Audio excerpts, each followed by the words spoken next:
Welcome back to Faisla2011, and we're here with Andrea Harworth, leader of Ontario NDP. Andrea, I stopped you before you were going to answer the question, so I'll turn the table back to you. Well, thanks very much. In my previous response, I was talking a lot about jobs, and I talk about jobs because I believe that if our economy is going to be strong in Ontario, Ontario families have to be feeling strong again. And the only way we're going to get Ontario families feeling strong about the future, feeling secure about the future, is if we can provide them a decent work and a decent quality of life. And I think once those families are strong, communities will be strong and our economy will be strong as well. And so, we don't want an economy to be good if it doesn't provide decent jobs for people. I think that's been one of the failures of our economy for far too long. And we know this is worse for immigrant communities particularly. It's unfortunate, but it's the reality still in Ontario that the face of poverty is an immigrant's face, and that's unacceptable. So with good jobs and a good job creation strategy, we not only have a better economy, but an economy that actually works for people for a change, which is what our focus is going to be. So instead of blank checks to corporations, we are going to focus on the kinds of incentives that help create jobs and create investment in Ontario.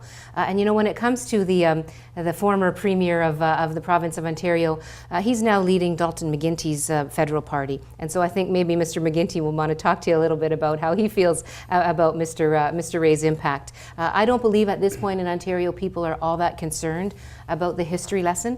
I think people are very concerned about the future, and they want to talk about positive programs, positive options, positive solutions to the concerns and the problems that face them every day. And that's why we've put forward a platform that not only talks about jobs, but about healthcare, about education, about environment, about a number of issues that people are concerned about. And again, the premier may be the education premier, but let's face it, we're seeing more and more families being asked to pay more and more in fees at schools, families that just can't afford it. I mean, how horrible is it that some children have to go home and ask their family or their parent for extra money, just for basic classroom essentials, and parents have to say, I'm sorry, I don't have the money for you. Andrea, one of the things that your plan calls for is for taking the HST Yes. off the electricity bills. Yes.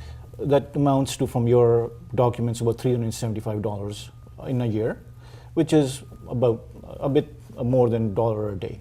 So I'm just wondering, why are you giving this break to everybody? People like Ali over here, who's a wealthy lawyer, why give him a break? Why not just target it to people who really need it? Well, the HST was the wrong tax in the first place. We don't believe that the HST was the right thing to do. Having said that, we think that having this bad tax on home essentials is just wrong. And so we are taking it off of home essentials. You shouldn't have to pay an extra tax on the basic necessities of everyday life, no matter who you are. Our plan is one that's not going to raise taxes on everyday families. In fact, it's going to cut taxes on everyday families because they've been struggling for far too long. But those struggles include the tax burden, but also include the extra fees and things that are also creating strain. I was starting to talk about the fees in primary school and in secondary school for kids who are trying to get their education, but also in post-secondary, our students are paying the highest tuition fees in the whole country for undergraduate studies. For graduate studies, we're the second highest. Young people are not able to even consider post-secondary education anymore because it's become too unaffordable. This is a big problem with our education system, and one that we have to start tackling. Our students are finishing their studies with debts that are the size of small mortgages. That's not acceptable. We need to have post-secondary education to be much more affordable for young people. And we need to make sure that they can actually concentrate on their studies. I talk to so many students who are working 2 and 3 jobs and not able to even attend class full time because it's so expensive that they have to work and can't focus on their studies the way they should be able to. So notwithstanding the education premier, I think there's a lot of work that still needs to be done in education, and healthcare likewise. Andrea, you mentioned in your last response your platform, and you mentioned the New Canadian Communities. And I remember coming before a committee which was headed by you on the bill, I don't remember the number of the bill, but the Trades and Professions Act. I came before you as an expert, and we, in response to Justice Thomas' detailed report about non-acceptance of foreign credentials. And we believe that the NDP is on the side of the New Canadians. And we look at the platform and we don't see any plan for the acceptance of foreign credentials. It's a matter of life and death for all these New Canadians. It is a matter of life and death, and I need you to know that our entire platform is not out yet. We did our announcement of a big piece of our platform, but we're going to continue to roll out announcements and some of our plans over the next couple of weeks during the campaign. And you know what's interesting, Ali, because I was just talking to a doctor the other day who was telling me that there are 7,000 physicians in Ontario with foreign training who are not able to provide their services because they can't get their credentials recognized. You remember, just as the last election was happening, the Liberals brought into place this Fairness Commission with all kinds of fanfare, all kinds of support and excitement that this was going to solve the problem. And of course, unfortunately, sadly, years later, not much has changed at all.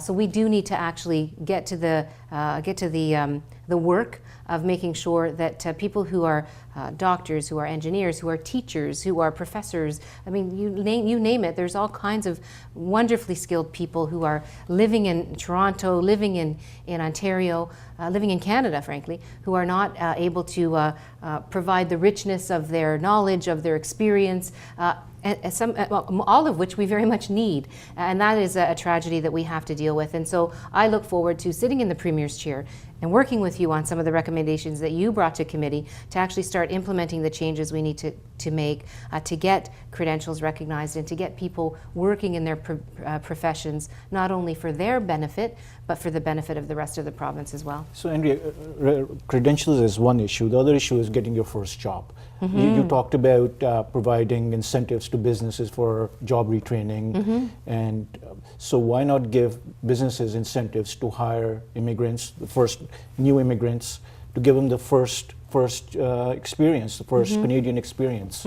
Well, that's a good idea, and I think that's part of the frustration that we have is there's many ideas that come to the table, but they sit in reports, they sit on shelves, and there's never any action. And so I'll take that idea back and bring it back to my team, because if I do end up having the honor of sitting in the Premier's chair, of leading this province, then I'm very, very committed to actually starting to get at the barriers, not only in terms of credentials, but in terms of the Canadian experience issue, which I hear all the time from people that it's a huge barrier for people to be able to get that first job or to get that Canadian experience that then enables them to carry on with their career.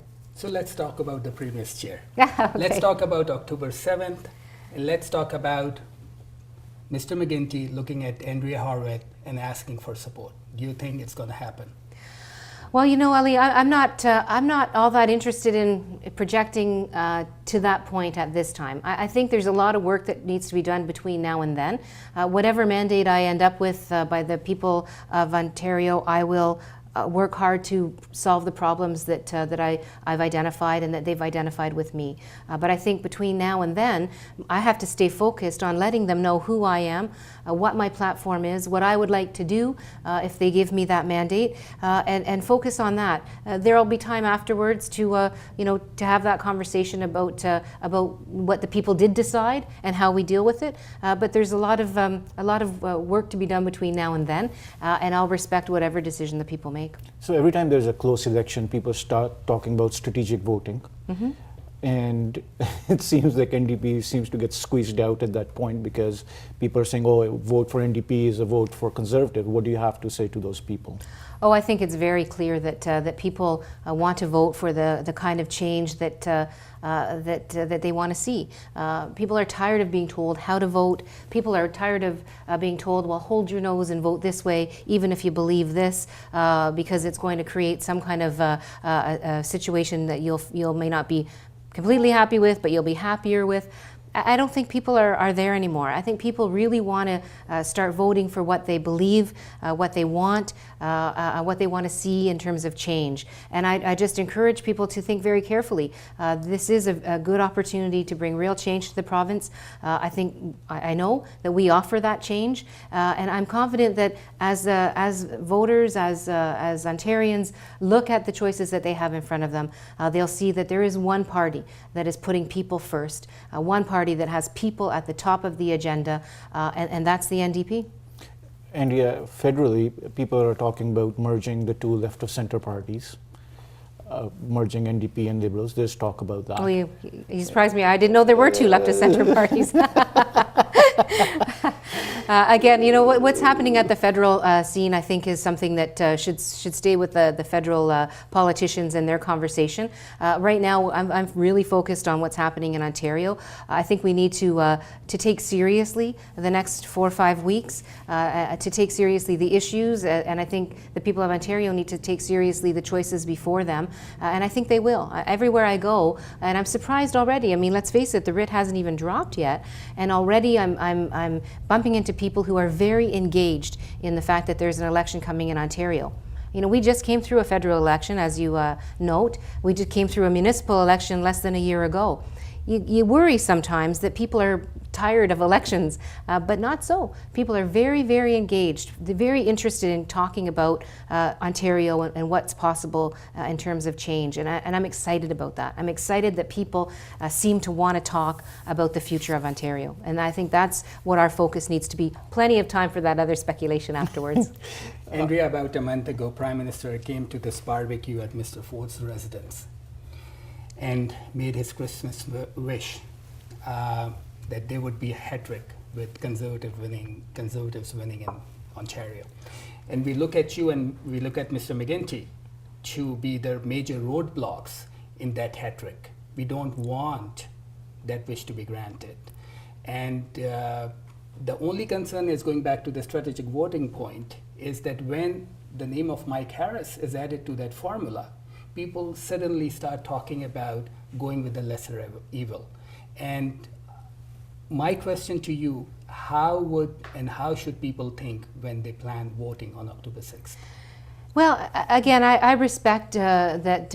I respect the fact that voters know what they want, and I think that if the people who are going to be heading to the polls in October take a look at what the different parties are offering, and really vote for what they want to see in terms of change. If they vote for the party that represents the hope for the future that they all have, if they vote for the party that's the party that's speaking in positive terms, that's putting good ideas out there, that's not focused on fighting and bickering and carrying on, but focused on debating the real issues and bringing forward a real exchange of ideas, then they'll be voting for the NDP, because I think that is absolutely what we're offering. And I'm proud of the platform we've put together, because it wasn't put together by myself and my team in isolation. It's been put together after 2.5 years as the leader, traveling across Ontario as I've been doing, and listening to the real struggles and the real problems that people are facing. And when I came back, each time I came back into the legislature and I asked the Premier the questions: how are you going to help these families who are struggling to pay the bills? Now you've put the HST on them. How are you going to help people get decent jobs? How are you going to make sure that we're getting the kind of home care and health care that we need for senior citizens? These are the questions that are on top of people's minds. These are the struggles they're facing every day. And that's why our platform is the way it is, because I'm very, very much committed to making life better for everyday Ontarians, for everyday families. So again, in the polls, as Ali mentioned, the foremost thing that people's mind is the economy. What do you see going forward? What's Ontario's economy going to be like? Are we headed for another recession? What are people telling you? Well, I mean, I think everybody is feeling nervous about the future. I mean, every day we open the newspaper and there's another signal that perhaps we're going to, start heading into another recession when we see what's happening worldwide, and that may very well be. I think the most important thing that we have to keep in mind, though, is regardless of where the economy goes, we can't lose sight of the fact that we have to help Ontarians weather through.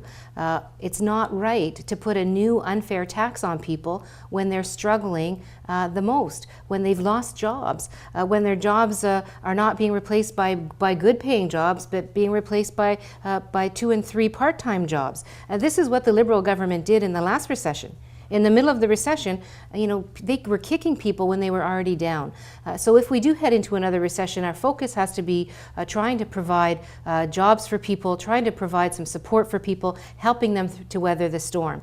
But I think the other important thing to remember is once the storm is over, let's make sure that the economy that we rebuild is one that provides those good jobs, is one that's focused on making sure there's a sharing of the wealth of this province by making sure that as I said before, our resources, our tax dollars are being used to create those good jobs, and not just giving blank checks to corporations in the form of across-the-board tax cuts. So it's about weathering a storm if it's coming, making sure we're helping families get through, but it's also about making a commitment to get those good jobs in place so that the economy is not just about the people at the top. Let's remember, right now we're earning about the same amount in wages as we earned back in 1991. And people's average wage hasn't increased in 20 years. That's not the same for the top CEOs in this province and in this country. They're making off better than they ever have before. By January 1st at 3 o'clock in the afternoon, at the time when most people are having their first coffee break, the CEO has already earned the same amount of money as it's going to take you all year to earn. Now, that's not a fair economy. Okay, as we wrap up this show, if you have any final message to our viewers of TV1 Canada. Well, my final message would be one of encouragement. Take a good look at what the change is that's being offered to you in this election. We don't have to stick with the status quo. There are options ahead of you. And I'm proud to have put forward for your consideration a platform that puts you and your family first, a set of ideas that solve some of the challenges that you've been telling me that you've had for the last couple of years. And I look forward to talking to you over the campaign trail. So if I'm in your community, you happen to see my big buses rolling along, certainly approach me and say hello. I'm pleased to chat with anybody that wants to take a few minutes. Thanks very much, and thank you for the opportunity. Thank you, Andrea. Thank you, Andrea. Thanks for coming. In the upcoming shows, we are going to be inviting candidates from other political parties. So if you have any questions or comments, please send emails to info@tv1canada.com and keep watching Faisla 2011.